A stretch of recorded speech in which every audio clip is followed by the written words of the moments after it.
Hi there, and welcome to day 22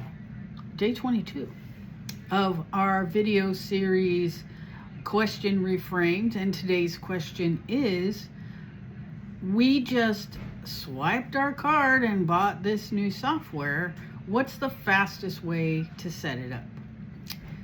This comes from your desire to want relief from the chaos, expecting that if you just purchase the software, magic, everything is solved by the software.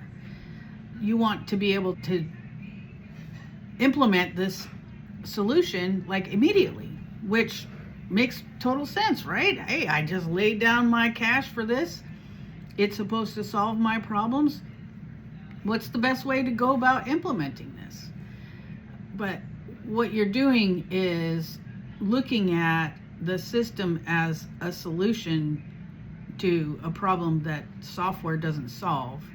If your process is not clearly defined, if there are gaps in connections, if there are things that are not set up correctly, then your purchase is not going to solve your purchase probably not going to solve the problems if the problem isn't that you just don't have the right tool.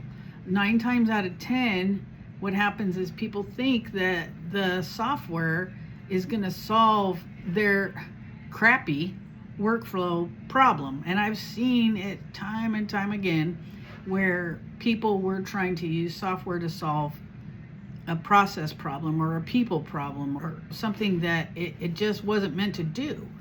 So the best way to look at this is to look at where things fail, where handoffs get dropped, where a new hire doesn't get access. The process breaks the minute something is added to the process because it's not accounted for downstream.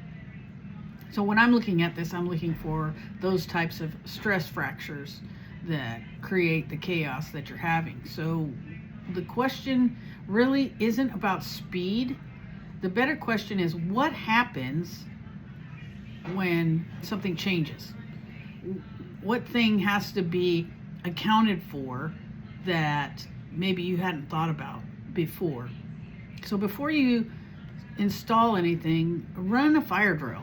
Take an example of maybe your biggest client and they change their entire workflow, and walk through how fast your setup handles that change. Did it adapt or did it break? That's really where you're going to identify the best part of what you have set up that exists right now, and moving that to a new system, whether it's going to make sense or not. As always, if you have a question, comment, concern, let me know.